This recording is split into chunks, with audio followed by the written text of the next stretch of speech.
Dr. Amy Cannatta. Welcome to the School of Self-Mastery. I am so pumped to have you here, and I have to make a confession to everyone else that this is the second time we had to record this. So thank you for giving me a second hour of your time. I know our time is something that we can't get back, and that's very proven here today because we had some tech challenges, which happens, right? Happens to everyone. And we're recording this again. So I think the second time around is going to be even better. So thank you for being here. I'm so excited to be here again. I really am. And I agree with you. I think the second time is going to be even better than the first time. So I think the audience is in for a treat today because I just practice round. That was the practice round. Yeah. So thanks for doing the practice round with me. And I would love for you to share, tell my audience like a little bit about you and how you would describe what it is that you do. All right. So I am Dr. Amy Cannatta. I am a business and life strategist. I help high-achieving, heart-centered entrepreneurs and business owners. Also, I have brick and mortar businesses as well, which is really super cool. I'm excited about that. I help them if they've plateaued, they're stuck, or they're struggling with whatever it is they are struggling with. A lot of my clients, we work on anything from packaging and programs to marketing, how to market themselves both on and offline, as well as the mindset stuff that it takes to be an entrepreneur.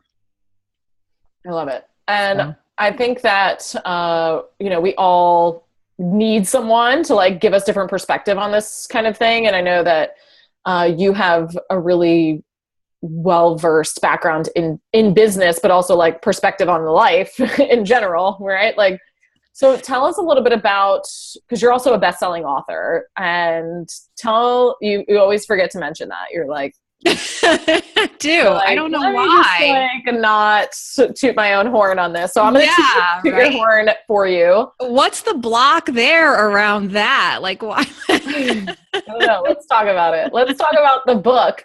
So tell me a little bit about the book, or tell my audience a little bit about the book, because I know about the book. And why you wrote that book. A great question. I love that question. My book is called Perspective, and for the audience, it's spelled incorrectly. It's PURSEPECTIVE, like a purse. Like a purse.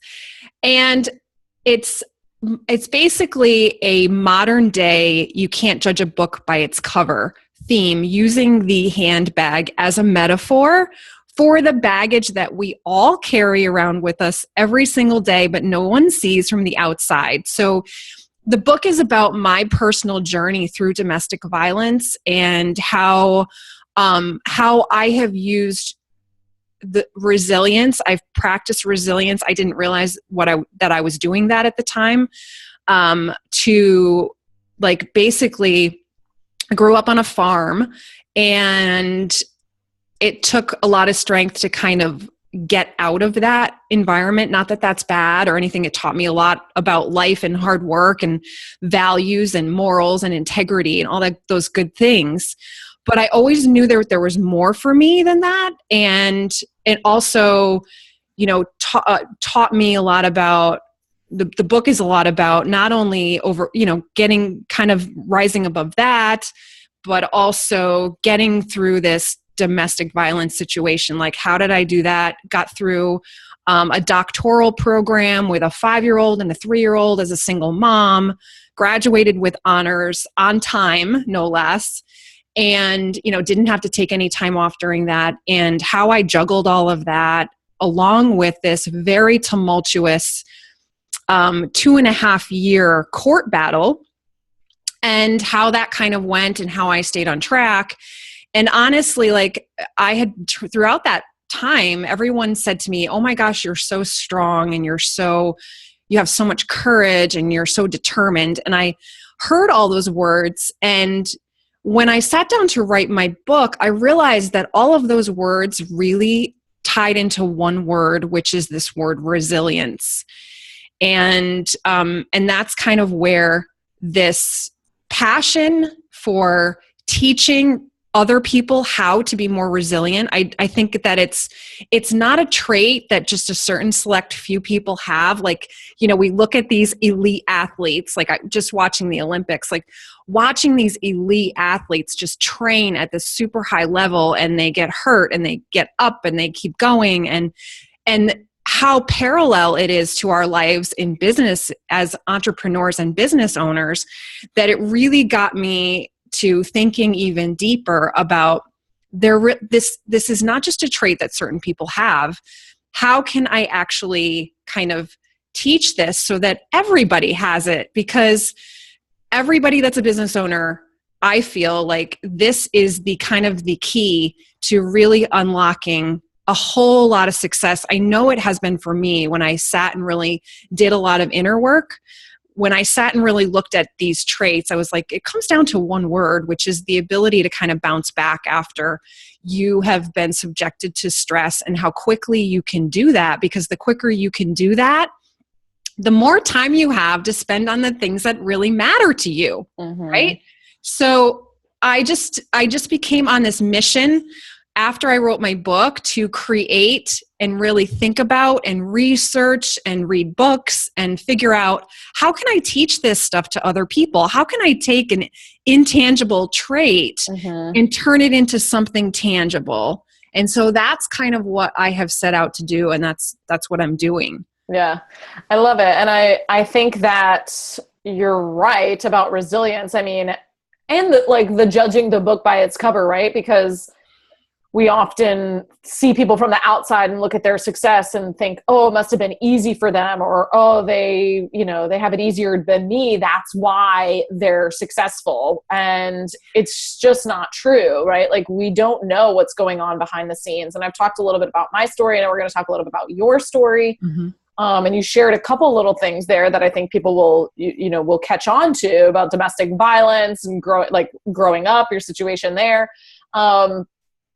But from the outside, like when someone sees Dr. Amy Cannatta, they're like, oh, she's, and sometimes like being beautiful doesn't help, right? I mean, oh, she's this beautiful, like everything comes easy. Her life is great. I know. And that is the most common thing that I've heard throughout my whole life, because honestly, I've got really good at, and I'll share this with you. I got really good at covering up what was really going on in my life. Whether it was, when I was 13, my parents got divorced and I went through really bad depression. I contemplated committing suicide. Like, I was really, really on the edge of just, not being on the planet anymore. And I remember it's just part of my survival or coping mechanism has always been looking good on the outside, so everyone thinks everything's all good, high achieving. Like, how can I do more so that I don't have to look at the pain that I've been in? It was just part of sort of this, I guess, this survival skill. Some people go the other way. I happen to go this way. But I remember, even as early as like 18 years old, I remember getting so aggravated and it's funny, and thinking about it now, it's like I got really aggravated, and I've gotten aggravated in my life for people judging me by how I look and how, oh, you're always so polished and put together, like everything must be just fine. And I remember getting so aggravated at being judged that way, while at the same time, it was what I created. Right. For myself. So you did it because you wanted to mask that. Yeah. But then it's annoying when people are like not seeing what's behind that mask almost. Right. Because behind the mask was someone in a lot of pain, very lost, and at times I didn't know who to turn to.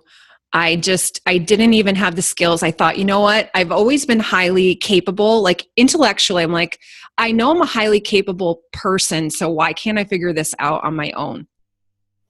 Yeah. And I think a lot of people resonate with that, right? Like, whether you've been the person who has had to have a lot of resilience to get through their life, you're in survival mode, or you're looking at other people thinking, they just have it all and there's something wrong with me, right? Why can't I have that kind of success? And really it's because maybe you haven't cultivated the resiliency skill set yet that we're going to talk even more about. But it's not about being lucky or having it all or, you know, being dealt a better set of cards. Like it's how you respond and react to those things and how well you can cultivate that resilience within yourself. I think that's important because we're all going to be, you know, going through different, you never know, right? Like you never know what someone's been through. And so it's not even fair to yourself to like judge yourself based on someone else's success or what looks easier for them than you. And I think that happens a lot in business. Like you're looking at other people like, oh, it must be easier for them, or it must be nice, or, oh, how lucky they are that they have all of that, or they know all of that. And it's just not true. Like, it's like it isn't. And I am not some magical person. And this has become really clear, more and more clear to me. Like I've put people on pedestals before, you know, people that I really look up to online. And I think, oh my gosh, like, why is she here and I'm not? Or why does it seem so? I mean, I've been guilty of it. And the fact is that you're absolutely right, is that we never know what's going on behind the scenes of someone else's life. It's all about that perspective, right? Mm-hmm. That's why I wrote the book. Yeah. All about why I wrote the book. And I just, you know, fell in love with using the handbag as a metaphor. I'm a former, you know, I grew up, well, I didn't grow up, but part of my background is in retail. I worked for Kate Spade. Kate Spade is like my like total like silent addiction. Like, so I loved taking that metaphor and turning it into something that people could really relate to and understand that the stuff that we have in our bags. And for the guys that are listening, like I always say, like when I'm talking to like an audience where it's male and female, I say, you know what, guys, when I say purse, just think of like wallet, like think of what's in your wallet. Okay. Yeah. Because I've seen guys' wallets before, and sometimes they're like, there's pictures in there from like the 1970s. I'm like, you got to clean that stuff out. Like that's old baggage. You know what I mean? So it's just a matter of like, I love the metaphor because it's something that people can relate to. And it's, you know, when you talk about cleaning out that stuff that's hidden, you have to examine every single piece of things. I mean, I just moved and it was the same thing. I was examining every single piece of my life and the kind of the energy that it held and the sentiment, like, do I need this anymore? Can I leave this behind? Have I grown to kind of leave this behind? And I talk about that in the book, about each stage of our lives. Like, you know, new moms, they probably have diapers and pacifiers in their bags, and women who are, you know, retiring, you know, they might have something different in their bag. They might have reading glasses. They might, you know, so it's just all about a reflection of our journey and what we're going through at the time. And it's just, I don't know. I just love it. Yeah, I love it too. We'll put a link in the show notes for people to get a copy of that book if you're interested in reading Perspective. It's something I think that everyone should have a listen or a read to. And I know that you go and you speak on this topic as well, which is such like a visual topic that I love that you go and do speaking events related to this. So let's talk a little bit about resilience even more specifically, because I know you briefly touched on it, like how resilience has kind of appeared in your life or how you've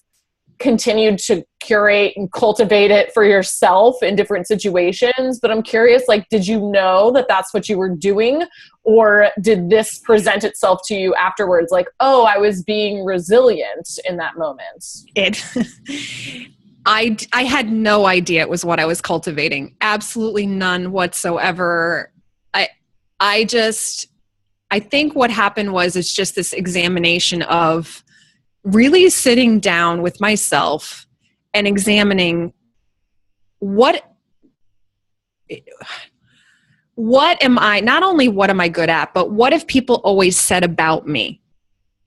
So when I was in like a really low point, a little over 4 years ago, after we had a family tragedy, my nephew passed away. And I remember sitting down and just doing this like soul searching, like, what have people always said about me? What am I good at? Like, what's my next step in life? And, I wrote down like strong and determined and all this stuff. And that's when I just resiliency just kind of like popped into my head. And then last year when I wrote the book or came out with the book, when I started writing the book, I've got to think about it now, December 2014, I started writing the book, and I was struggling with a title. I knew I had perspective. I had that, but I really wanted this subtitle.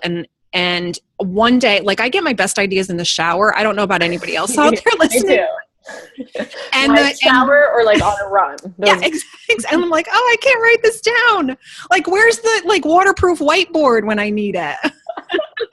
Need those like baby letters. Like,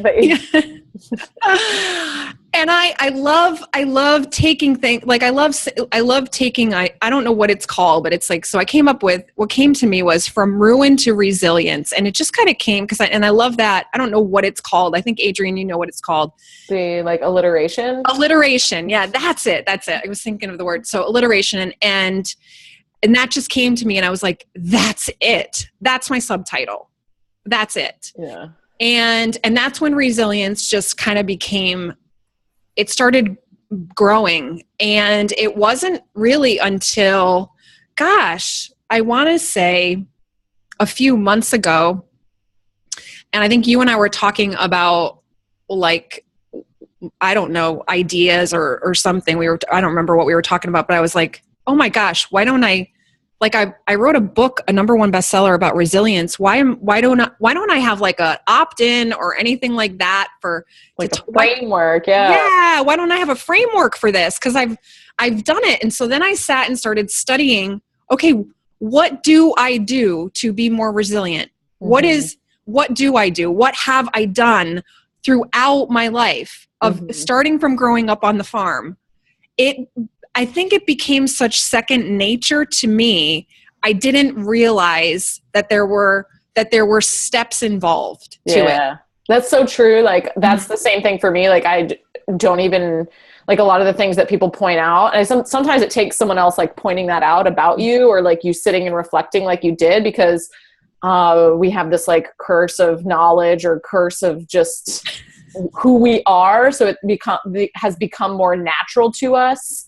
And we don't realize like what the baby steps are until we can go back and like, this is a desired skill. This is just something I've had to cultivate in myself because of my situations, like for me, like growing up too, it's kind of like you said earlier, like that survivor, instinct that like I was a young child when I had to go through this. And I think that you become even more resilient in that childhood because you have to, like, you get into survival mode. Right. Mm-hmm. And so for you, I know the same thing has happened like multiple times in your life where you move into survival mode and start getting more resilient. But like you said, some people go the other way.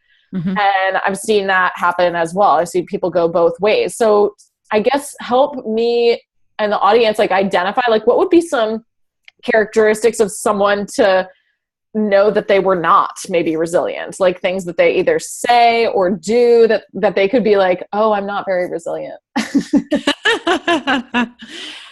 Well, I would say the most common thing that I see with entrepreneurs, I would say, is asking ourselves, and I'm putting myself in this category because I've done it. There's been times in my life when I didn't feel resilient at all.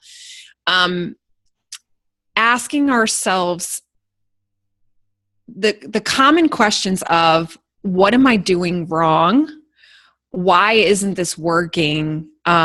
Maybe it's not meant to be. Maybe I'm not meant to do this. The talk that we give ourselves, that keeps replaying in our heads over and over again. I know I've done this myself. Like and what I realized is that by focusing on why isn't this working, or why didn't it work, or why did this fail, it's focusing your time and your effort and your energy on something that's already done. Right.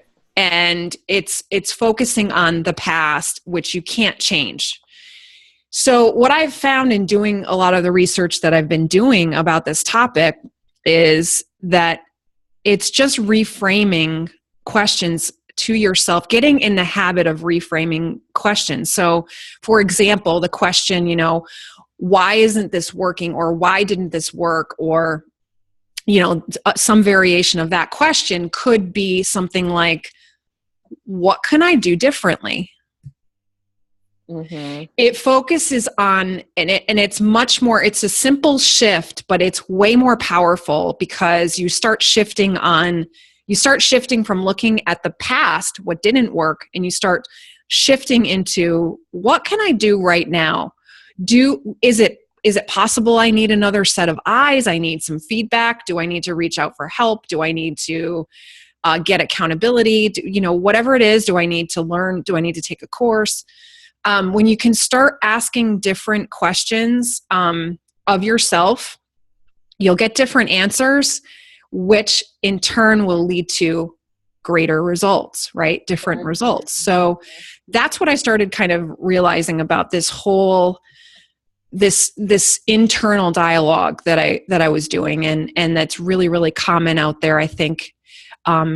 Whether you're an entrepreneur or not, and whether you're just kind of going through life, or you're at your 9 to 5 and you're really not happy, and you're like, I think that's just asking yourself some self-examination questions is really kind of the beginning of it. Yeah. And like acknowledging, like, the examples you gave are really good. Like, here's what you might be doing now, right? Mm-hmm. Asking yourself the why me, like, why is this happening to me? Or what am I doing wrong? Or what did I do wrong? Or why didn't this not work, or whatever? And really just flipping it into an opportunity to learn, an opportunity to bounce back, which is how you set people up for that resiliency opportunity. Like, it's really an opportunity in every moment to be more resilient with yourself and with your business and with the results that you really want to create, because that's the only difference, I think, between people that are, externally super successful and that are not, because people give up because they're not resilient enough, right? And it's not that these big gurus and famous people like Oprah didn't have times when they felt like, why me? It's just what they asked themselves instead in that moment to continue to move forward. So I think that's a really good example. I would love to know, like, did you have a why me moment where you were like in the negative, and then you had to take some time to flip it? Because I think we've all had like a why me moment. I've had many of those why me moments. moments, and I'll talk about that in just a minute. But just to go back for just 1 second, the other pattern, like, I was just thinking about another common pattern that people get into, is they keep trying to do the same thing that's not working. Right. Let me just do this again. Let me just try this again. Maybe it'll work next time. And you get in this pattern of, like, I talked to a woman the other day, and she's been trying to build her team for like the last 2 years. And she's been at a steady, like, 3 people on her team, and she's trying to get to 10. And I'm like, well, how are you talking about this? And what have you been doing? And she's been saying the same thing, the same, story, and like for the last 2 years. And I'm like, well, then maybe we should change it. We need to change that. Let's try something different, because it's just not, something's not working. So I would say to those of you out there, if you feel like you're on a hamster wheel, and you're like, if you're in the same place you were 6 months ago and you're just feeling stuck, that's the time to start saying, I need to start asking different questions, or I need some help. I need some feedback. Mm-hmm. So I just wanted to clarify on that. Yeah, because going around the hamster wheel is only going to continue to help you go around the hamster wheel. Exactly. People don't realize that, right? Like, if I just run faster, then maybe it'll help me get off the hamster wheel. But that's not true unless you go flying off, right? It's like, it's going to help you get around the hamster wheel. And you don't want to fly off the hamster wheel, because it's just like a face plant. It's just Not good. No. It's easier to step off on your own terms than it is to just fly off. Go in a different direction. Yeah, for sure. Oh So gosh. the why me moments. So back to the why me moments. Oh my gosh, I've had several why me moments. I've had several of those face down why me. There was probably the two biggest ones was the day that I left my abusive marriage. And that was probably the biggest one. And the second biggest one was my nephew passing away 4.5 years ago, suddenly in his sleep, a week before he was supposed to turn 5. So there was two, I would say, two really major moments. And then probably the third would have been when my parents got divorced. But the main one was the day that I decided that enough was enough and that I was going to leave. And I remember, it's like I write about this in the book. I'll never forget it because it was such a catastrophic day in my life. I was finishing up my first year of chiropractic school, and I just had like one more exam to take. It was like finals exam week. And I was just like, I just have to get through this week. I just have to get through this day. And the night before there was like a major incident, and I woke up the next morning and I'm like, I have this one last exam to take, and I'm just going to go take it and get it over with. But something inside me that morning said, you need to pack up your car, you need to leave, and you need to go get your kids, take them with you to your exam, and call your dad and let him know what's happening, because I had planned to go from school, and my school was an hour and a half away one way, right up to the courthouse to file a restraining order. That was my plan. And so I got to school and I started taking my test, and I was concentrating on my exam, and I was sitting there and I'm like, I could hear sirens, which wasn't really abnormal at first because my school was in an inner city. So I didn't really think much of it. There were sirens all the time and ambulances all the time. It was all the time. But they started getting louder and louder to the point that I was like, something's really wrong here. And I remember looking up from my test and seeing one of my friends in the front of the room and my professor, and they were just like nodding their head at me and like looking at me. And I'm like, oh no, something's really wrong. And it has to do with me. And I knew, like, my heart just sank and I knew it couldn't be good. So I just finished my test. I just wrote down random answers. I filled in the little bubbles, and I just kind of like packed up my stuff, and within like 2 minutes was out the door.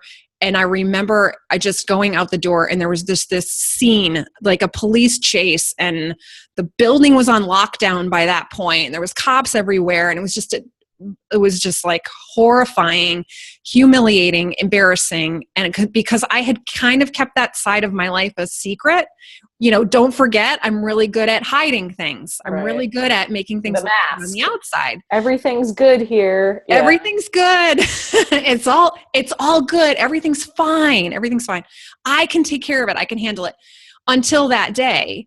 And that was like the floodgates just opened. And I remember just my daughters being there. I remember I felt like people were looking at me and judging me, and like I was the worst mother in the world for having my kids there. And, I can't believe she's putting her kids through this. And yet that was the only safe place for them at the time. And I just remember that. And I just remember, out of that humiliating why me moment, where my entire life was I just felt exposed. I felt like, like my handbag had just been totally dumped out in front of airport security, and like all the stuff that you don't want anybody to see was just there on the counter for everybody to see. And I just remember going, oh my gosh. And I just remember, all right, this is probably a defining moment. I have one of two choices. I can make a commitment to myself and my daughters that I am going to get through this. Number one.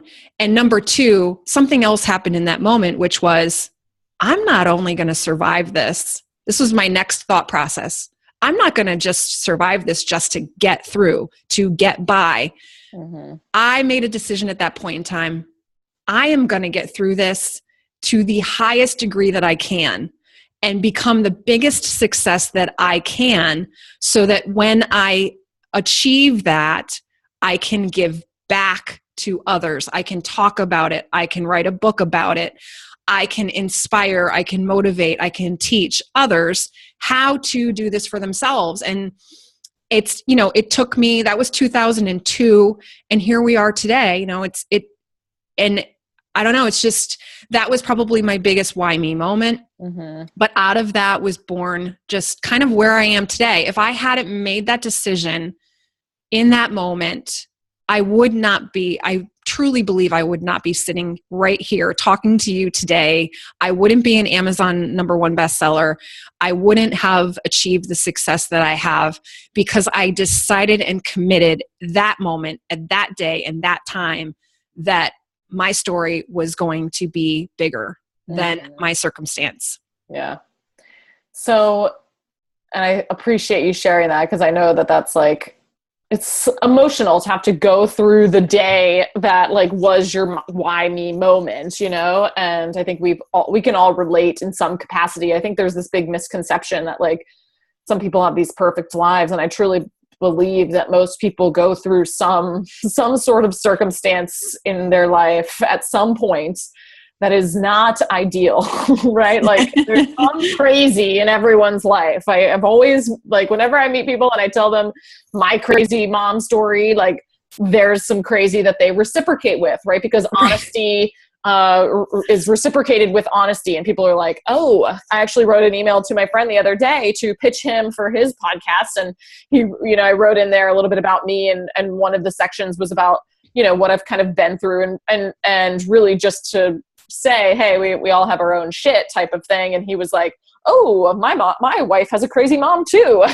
Like not as crazy as yours, but, and so there's like this honest reciprocation when people share those types of stories. So I know that like by you sharing that, people out there are going to want to reciprocate that with you and share with you like, hey, I totally resonated with that. I've been through something like that. Maybe I didn't respond the way that I wanted to, or now 12 years later, 15 years later, 10 years later, 4 years later, whatever it is, 20 years later from that circumstance, I still have the opportunity to respond in the way that I want, right? In the, I'm here to be a success story out of whatever I have come through. And that's like one of my greatest motivators, I think, for whatever I have come through. It's like to show other people, like, you don't have to have this perfect existence to create success, right? Like, no, you don't. And it comes down to a choice. Yeah. You make a choice, and you can change your choice at any point in time. So if anyone is listening and they're like, you know what, I went through something, really difficult 10, 12, whatever years ago. And, maybe you're still kind of, in that story, still kind of not over it. You can decide today, you can make a choice that, you know what, this isn't going to be my story anymore. I'm going to change the story. I have the power to change my story, and I can change it right here and now. Right here and now. And it doesn't have to take the 20 years that it took you to live it to remove yourself from it. It's literally like, it can be like that. And like that's that. What people don't understand is like the complexity of the problem, or the length of the problem, does not need to be, the same length of time as your ability to decide on the solution. No. I love it. Let's talk a little bit about your framework so that people can start going through this practice for themselves. Like, what do they need to do to become more resilient, or start practicing resilience in their own lives? And I know that you have a freebie that you're going to give them if they go to amycannatta.com/Summer Fridays. I think that's what we said it was. So I think so. Or they can go to amycannatta.com/RR. Probably RR. Yeah. Okay. So I'll give everyone a sort of a brief synopsis. So doing all this research about resilience and creating this framework that I'm calling Dream, and why Dream? How did I come up with that? dream. I truly believe that everything that we tangibly or intangibly have, from the chairs we're sitting in to the cups that we drink out of, everything started with an idea or a dream. And so I love that word. And so it's an acronym to remember the steps of the process. Okay. So I'll just go through really quickly what the steps of the process Beautiful steps are. So D stands for decide. We just talked about choice. So making a choice, making a decision. So number one is decide and commit, make the choice for yourself. And it's not, and I want to kind of clarify that it's not just an intellectual decision. We can make decisions like about what we eat for dinner, that those are just intellectual, kind of like, in between your ears kind of brain. Mm-hmm. These decisions have to come from your heart and soul. Mm-hmm. And they have to be, you have to feel them. You have to feel them. So it's not just, I kind of want to make, I think I want to make $1 million. It's got to be like, I am making $1 million come hell or high water. This is what I'm doing. It's got to come from that emotion. So deciding and committing with that emotion, with that like unapologetic, non-negotiable, relentless, like I have got this. Yeah. So that's step number one. Step number two is it's requirements. So what is this new decision going to require of you? And are you willing to kind of do those requirements? So it may require that you hire a coach. It may require that you get more training. It may require that you get up earlier in the morning to work out. So what is it going to require of you to achieve what you just decided and committed to doing? Mm-hmm. Okay. And that it may not be easy, right? Like the requirements, like sometimes are cutting certain people out of your life. Exactly. Right? And that's like uncomfortable for some people. But if you just made that decision and this is the requirement, then you're in it to win it. So, right. And, and why do you want to do it? And are you really now willing to commit to what you just said you were going to commit to? Yep. Okay. Beautiful. So Beautiful. It kind of goes around. So that's step two. Step three is to examine. Is just the word examine. Examine the questions that you're asking yourself. We talked about that earlier in the interview. What questions are you asking yourself now? And how can you reframe those questions? Mm-hmm. So that's part of it. And then it's also examining the fears that you have around the decision that you just decided in step number one. What are the fears? What are the beliefs that are coming up in regards to this new commitment that you've made? So to use the $1 million example, one of the fears that may come up for someone is, I don't know how I'm going to make $1 million, or I don't know. You don't have to worry about the how. Or what if I make $1 million and people think differently of me? Or what if that puts me in a different friend group and I feel uncomfortable? There's all these things. So step number three is to really sit down and examine what questions are you asking yourself, and what fears and beliefs are coming up for you? Mm-hmm. And that's really critical. And then reframing those questions, as we talked about. Step number 4 stands for affirm. So the A stands for affirm, and that just means now you're going to want to set. I love affirmations, but I love them. Here's the caveat: I love them if they come from a place of, I know this is a done deal. Yeah, yeah. It goes beyond just saying I am going to be a millionaire. It goes from being intellectual to feeling it in your heart and soul. Like knowing this is inevitable and really having that unwavering belief in it. Exactly. Yeah. Exactly. So basically you decide and you affirm that at this moment, like no matter what creeps in, no matter what did I do wrong? Okay, wait. I'm stopping myself. Yeah. I'm not supposed to ask myself that question. You catch yourself, start catching yourself quicker.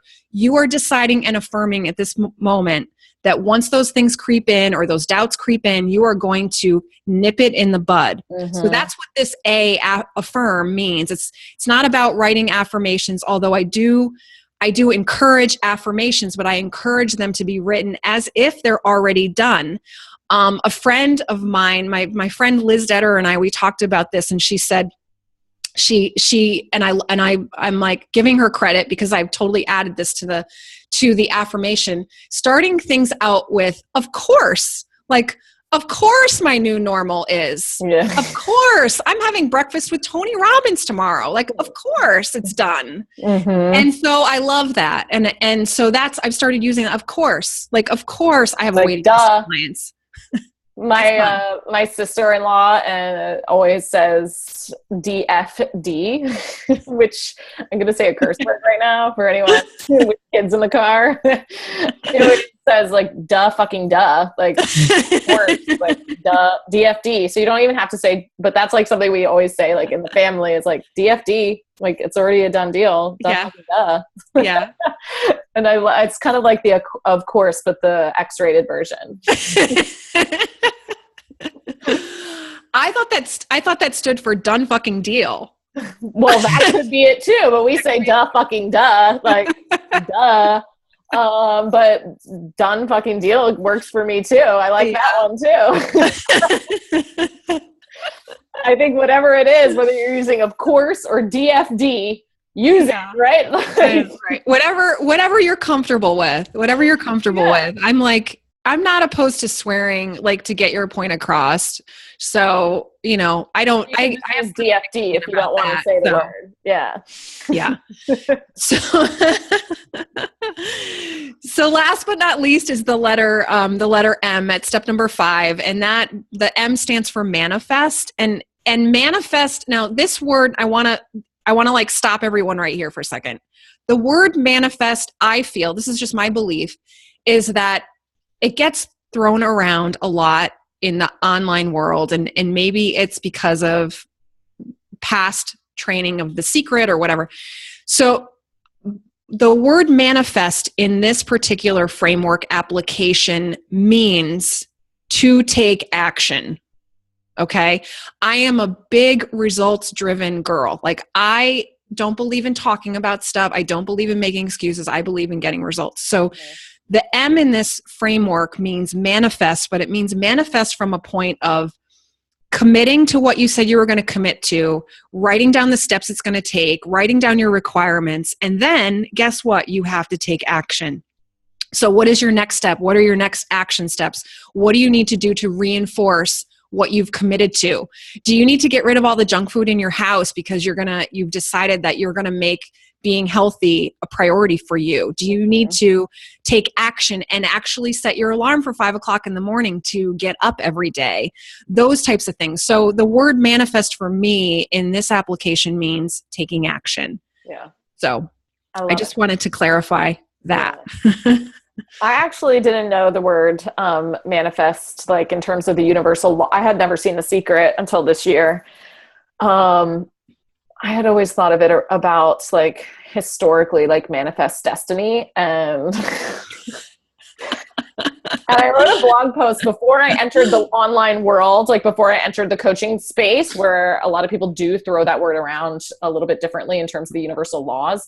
And I wrote a blog post about manifest destiny and how I really believed that I was like a really good manifester, but it was in the context of what you're saying, like affirming it and then taking action to get it. And I've always been that way in my life. I've always like believed in manifest destiny because of the way that I affirm things. I believe in myself and in my determination to get them. And then I believe in the action that I have to take to make it a reality. So I love that you're kind of bringing that home for us there with the dream framework. So thank you for sharing that. I know that that's going to be super helpful for people to kind of walk themselves through how they become more resilient, how they can use this framework in any area of their life. Like you said, you were using different examples, and it's like, it's not just for business. It's not just for relationships. It's not just for health, fitness, finances. It's for all of it, which is like the full self-mastery, like, load that I want people to acknowledge, that they have to really examine these things in all areas of their life. Like, where do they want to do better? Where do they want to be better? Where do they want to practice some of this resilience. So you can go to www.amycannatta.com/RR. I will put a link in the show notes for that as well. So you can get access to that framework and the questions that you need to be asking yourself to flip this stuff around. Amy, thank you so much for being here. Thanks so much for having me. It was such a pleasure to be here. Round 2 was even better. So I think it was. I think so too. Thank you all for listening. Be sure to go reach out to Amy if you want to practice a little bit more resilience in your life and business and get access to that framework, because this is life-changing stuff. This is not like surfacey level conversation. This stuff, we're not saying that it's easy, right? Like, it's not always easy, but it's available for everyone. Like, everyone can develop better resiliency, and that everyone can develop this skill. Yeah. I believe every human being has it in them just for being a human being, honestly. And I'm not just saying that. I truly, truly believe that by human nature and all the research I've done, humans like have our instinct. Resilient. Yeah. We have it. It's our instinct. It's survival mode. It's survival of the fittest, you know? Exactly. And I was a wildlife ecology major in undergrad, which is super random, but learned a lot about survival of the fittest in the natural ecosystem world. And we are part of that, right? Like, we're part of that, and it is survival of the fittest. And if you want to survive, if you want to reach those top levels of success that all of, my listeners are after, becoming the best version of themselves, you really do have to cultivate more resilience. So Amy, thank you for sharing. Everyone go to amycannatta.com/RR, and we will see you next week.